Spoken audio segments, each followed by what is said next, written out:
Hey guys, what's going on? Blaine back for another Netflix review, and today I'm going to be talking about how I became a superhero.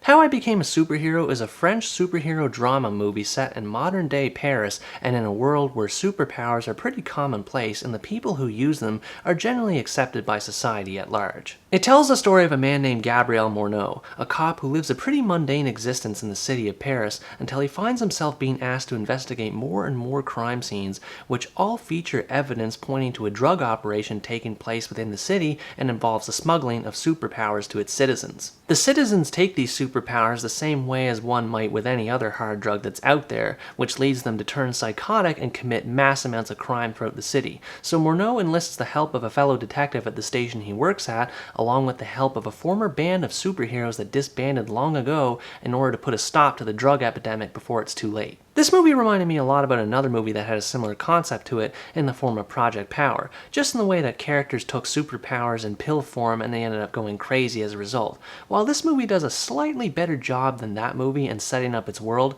I can't say the same for how it sets up its characters. Moreau as a protagonist is alright, but he's kind of bland. I honestly have trouble coming up with things to say about him, because as far as his character is concerned, there's not a whole lot to say. He's portrayed as someone who's more patient and outgoing compared to all the other officers, especially his boss at the station that he works at. He likes to take his time in negotiation situations, and whenever there is a tense moment that happens on screen, he's always quick to eat candy and offer other people candy, which I actually thought was a really endearing trait. And without getting too much into spoiler territory, I do like that he has a long-standing association and a past with Pac Royal, which is that superhero group that I mentioned earlier. It was something that was desperately needed to make him stand out more as a character, and while in retrospect that whole arc was pretty basic in the long run, I at least appreciate the effort that the filmmakers made to make him be more fleshed out as a character overall. Moreau's partner Cecile is unfortunately a lot more bland in comparison. While Moreau at least has a few things going for him,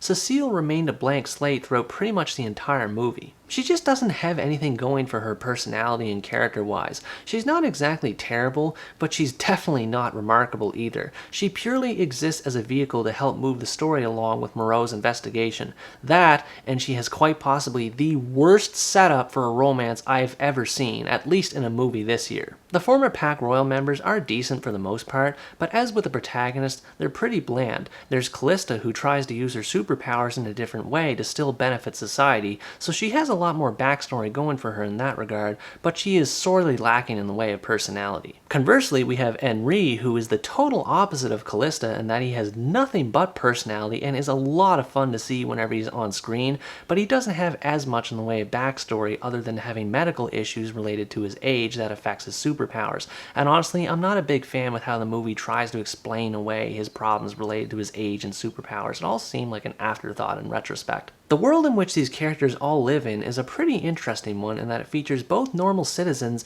and superheroes living together and coexisting, and both of them treating it like it's no big deal at all. While I am a fan of that idea in theory, I think that this movie needed a lot more details and information behind it to make it more unique and stand out. Occasionally we'll get a glimpse at a celebrity character like Eclipso and Mr. Cold, and the media talks about superpowers here and there throughout the movie, and occasionally we'll see infomercials relating to superpowers and things like that, so the movie does make some effort in trying to build and set up its world, but collectively all of these scenes only last for a few minutes at most, and in a world that's filled with Marvel and DC superhero movies already, the way this movie handles everything, it just all feels very ordinary in its approach. It's clear when watching this movie that a lot more focus was placed on the criminal plot that Moreau and his team are trying to stop, which is fine because there has to be a reason why we root for the main character in the first place. And again, I do think that the criminal plot in this movie is decent overall, but it still just comes off as really normal and bland in its approach. Naja is the drug lord behind the epidemic of superpowers that's breaking out throughout Paris that's making people go psychotic and often just flat out overdosing them. I think out of all the characters in this movie, he's the one that has the best backstory and reasoning behind his actions, but unfortunately the movie makes him out to be a bit of a goofball that's obsessed with spinning this top on people's heads for some reason, and it never really amounts to anything.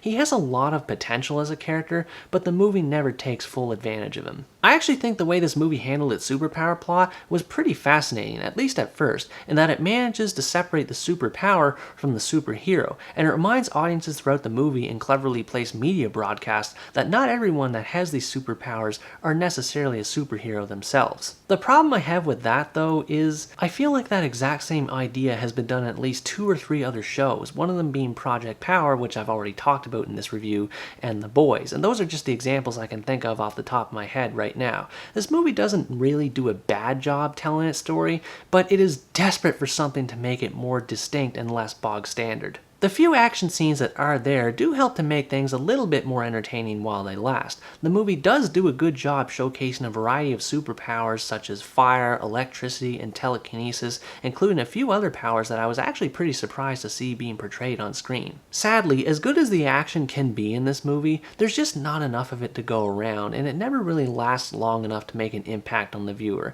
And I understand that it's not necessarily an action movie per se, but personally I would have liked to see at least a little bit more action to make the whole detective storyline going on throughout the movie a little bit less monotonous. That's not to say that I think the mystery that Moreau and his crew are trying to solve throughout the movie is poorly done. Far from it. I actually think that it's really well done. I like how the movie shows its characters going from one place to another, and bit by bit they're able to find clues one by one and be able to piece the mystery together. And it also shows them building relationships together through passing moments of dialogue. I really like that stuff.